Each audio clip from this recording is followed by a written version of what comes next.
안녕하세요. 대한민국 최고의 토론토 랩터스 전문 채널 랩터스톡의 롤스터입니다. 이번 시간에 트레이드 리뷰라는 타이틀로 지난 트레이드 데드라인에 있었던 랩터스의 트레이드에 대한 이야기를 나눠보고자 합니다.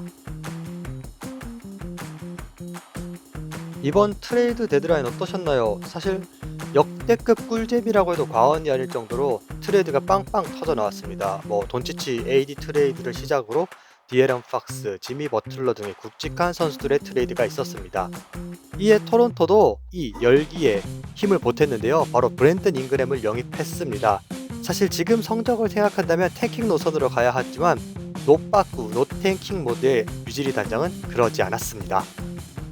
이번 트레이드 데드라인 동안 너무 도파민이 빵빵 터져 나와가지고 당분간 좀 도파민 금지를 좀 해야 될 것 같습니다. 브랜든 잉그램 트레이드에 대해 이야기에 앞서서 데비언 미첼 트레이드를 이야기하고자 합니다. 데비언 미첼이 PJ 터커와 2라운드 픽을 대가로 마이애미로 트레이드 되었습니다. 마이애미 히트 같은 경우에는 가드진 수비 강화를 위해서 데비언 미첼을 원했었고, 랩터스 같은 경우에는 2026년도에 LA 레이커스의 픽을 받는 것으로 서로의 니즈가 맞았다고 할 수 있겠습니다. 이 트레이드는 큰 트레이드는 아니지만 소소하게 모두가 승자가 된 트레이드라고 할 수 있겠습니다. 마이애미 같은 경우에는 미첼을 통해서 앞선 수비를 강화시킬 수 있고, 랩터스는 2라운드 픽을 얻었습니다. 그리고 데비언 미첼 같은 경우에도 커리어가 불안정했지만 랩터스에서 반등에 성공하면서 마이애미를 통해 NBA 커리어를 이어갈 수 있게 되었습니다. 비록 한 시즌도 다 채우지 못하고 떠난 데비언 미첼이지만 그동안 성실하게 잘해준 것이 기억에 오래 남을 것 같습니다. 사실 이번 트레이드를 통해서 받은 베테랑 PJ 터커, 예전 같으면 쓰임새가 있었겠지만 지금 같은 경우에는 기량도 기량이고 사실은 랩터스에서 큰 역할이 없기 때문에 바비 웹스터 단장이 PJ 터커가 팀에 합류하지 않을 것이라고 밝혔습니다. 보통 이런 경우에는 바이아웃을 통해서 서로 좀 원만하게 합의를 하고 새로운 팀을 찾는데, 이제 NBA 커리어를 이어가는 것조차 불투명한 PJ 터커이기 때문에 바이아웃에 응해줄지는 미지수입니다. 그리고 이번 트레이드를 통해서 새삼 제일런 맥데니얼스가 생각이 났는데요. 지난 오프 시즌 제일런 맥데니얼스를 랩터스는 처리하면서 데비언 미첼, 샤샤 베젠코프 그리고 2라운드 픽 2장을 얻었습니다. 또 이 2라운드 픽 2장은 이번 시즌 잘해주고 있는 신인 자말 쉐드를 드래프트했고, 또 다음 시즌 포틀랜드의 픽이기 때문에 2라운드 초반이 예상되는 픽입니다. 바로 방출될 선수를 가지고 2라운드 픽 3장을 만들어내다니 정말 대단한 수완이 아닐 수 없습니다. 그리고 또 하나의 트레이드가 있었습니다. 사실 트레이드라고 하기 조금 애매한데요. 랩터스가 현금과 와이즈먼의 계약을 받았습니다. 그리고 이후 랩터스는 와이즈먼을 바로 웨이브했습니다. 사실 이번 트레이드 같은 경우는 인디애나 쪽이 급했기 때문에 랩터스에 도움을 요청한 것이라고 볼 수 있겠습니다. 왜냐하면 인디애나가 지금 새로운 선수를 베테랑 미니멈으로 영입한다면 와이즈먼의 계약이 남아있기 때문에 사치세 라인을 돌파하게 됩니다. 그렇기 때문에 현금을 보내주면서 랩터스에게 이 와이즈먼의 계약을 떠맡아 줄 것을 부탁한 것입니다. 무려 이 픽으로 골든스테이트 워리어스에 입단했던 와이즈먼, 이번 시즌 재기를 노렸으나 아쉬운 부상으로 시즌 아웃 당하고 이렇게 방출되고 말았습니다. 참 인생 알다가도 모를 일입니다.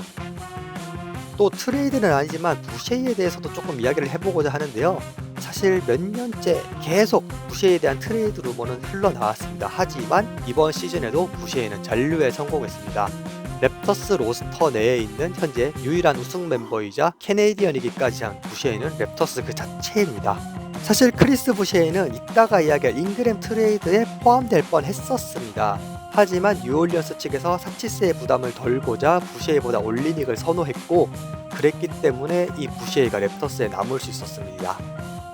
운 좋게 살아남은 부쉐이 이야기는 뒤로 하고, 그럼 이제 잉그램 트레이드 이야기를 해보도록 하겠습니다. 랩터스 팬들이라면 정말 흥분되지 않을 수 없겠는데요.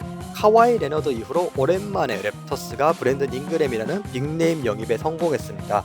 이번 트레이드를 통해서 뉴올리언스에 주게 되는 픽은 2026년 인디애나로부터의 1라운드 픽입니다. 트레이드 내용에 대해서 평가하기에 앞서서 브랜든 잉그램, 올스타도 찍어봤고 MIP 수상도 경력 있는 리그 내에서 알아주는 스코어러입니다. 닉네임으로 보급형 듀란트라는 말이 있는 브랜든 잉그램, 공수겸장을 적은 에셋으로 잘 데려왔습니다. 이번 트레이드 관련해서 여러 매체들은 엇갈린 평가를 내고 있습니다. 블리체 리포트와 SB 네이션 같은 경우에는 뉴올리언스를 승자로 랩터스를 패자로 규정했지만 디 애슬레틱, CBS 같은 경우에는 랩터스가 미묘하게 좀 더 잘한 트레이드, 그리고 야후와 스포팅 뉴스는 양팀 모두에게 비평점을 내렸습니다. 매체별로 생각하는 기준이 다르기 때문에 이 트레이드에 대한 평가가 천차만별로 갈리는 것 같은데, 저는 랩터스가 결코 패배한 트레이드는 아니라고 생각합니다. 저는 이 트레이드를 랩터스, 뉴올리언스 각각 A를 주겠습니다. 왜냐하면 뉴올리언스 같은 경우에는 재계약할 의사가 없어서 잉그램을 가지고 1라운드 픽을 받아내는데 성공했습니다. 픽도 받아내고 셀러리 절감도 하면서 원하는 목적을 다 이뤘으니까 A를 주지 않을 이유가 없습니다. 그리고 이번 트레이드를 통해서 선수에 대한 가치 평가는 무엇을 기준으로 잡아야 되는가 다시 한번 생각하게끔 되었습니다. 왜냐하면 똑같은 선수라도 받는 팀에 따라서 이 선수에 대한 가치를 다르게 생각할 수 있기 때문이죠. 뉴올리언스 입장에서는 베테랑인 브루스 브라운과 켈리 올리닉은 단순한 셀러리 필러의 역할이었을 것입니다. 그러니까 컨텐더 팀에서 브루스 브라운은 우승을 위한 한 조각이 될 수 있지만, 이번 딜에서는 그냥 셀러리를 맡아주는 것이고 주된 골자는 1라운드 픽이었던 거죠. 반대로 팀에 따라 드래프트 픽에 대한 가치도 달라질 수 있다고 말할 수 있겠습니다. 랩터스 같은 경우는 스카티 반지를 필두로 코어 선수들이 갖춰져 있기 때문에 그렇게 많은 픽이 필요하지 않습니다. 또 이번 시즌 신인도 많이 뽑았고, 그렇기 때문에 이번 해 탱킹을 하면서 갖게 되는 자체 픽만 좀 잘 간수하면 되는 입장이기 때문에 이번 픽도 충분히 내어줄 수 있는 픽이었죠. 사실 저는 랩터스 이번 트레이드 B+ 평점을 주려고 했는데 A를 준 이유가 있습니다. 왜냐하면 이번 트레이드에서 빼놓을 수 없는 것이 잉그램을 재계약 어떻게 하느냐 이것인데요. 지금 뉴스들 들려오는 것에 따르면 브랜든 잉그램의 재계약이 규모나 셀러리 면에서 납득할 만한 수준인 것 같아서 제가 A, 좋은 트레이드다 라는 평점을 매겼습니다. 조금 이따 이야기하겠지만 잉그램이 랩터스를 많이 좋아하고 또 양보를 한 것도 있기 때문에 이 점 역시 벌써 마음에 듭니다. 그렇다면 랩터스의 브랜든 잉그램이 가세하면 어떻게 될까? 당연히 전력은 강해지겠죠. 근데 탁 집어 말하자면 저는 하프코트 오펜스가 강화될 것 같습니다. 사실 랩터스가 트랜지션 오펜스에 비해 하프코트 오펜스가 굉장히 약한데, 어디에서나 스코어링을 해줄 수 있는 잉그램이 가세한다면 하프코트 오펜스에서 그 뻑뻑함을 좀 덜어줄 수 있을 것입니다. 그리고 이거는 사실 좀 우픈 이야기인데, 잉그램이 가세하면 그레이디 딕이나 RJ 베럿, 아마 그레이디 딕이 될 것 같은데 둘 중 한 명을 벤치로 내릴 수 있습니다. 두 선수 모두 제가 좋아하고 아끼는 선수이지만 수비력이 약점이 있기 때문에 둘 다 코트에 내세우면 수비에서 밸런스가 안 맞는 것을 잉그램이 자연스럽게 잡아주게 되는 것이죠. 네, 그러면서 벤치 공격은 더욱더 강해질 것이고 결국 잉그램이 합류하면서 공수에서 더 밸런스가 잘 맞는 팀으로 바뀔 것 같습니다. 어쨌거나 잉그램의 합류로 랩터스는 벌써부터 오프시즌의 숙제를 하나 갖게 되었습니다. 바로 잉그램의 재계약입니다. 당연히 1라운드 픽을 주고 데려오는 선수이니만큼 지난 키클리처럼 재계약에 대한 합의 자체는 되었겠지만 문제는 그 규모와 기간이라고 할 수 있겠습니다.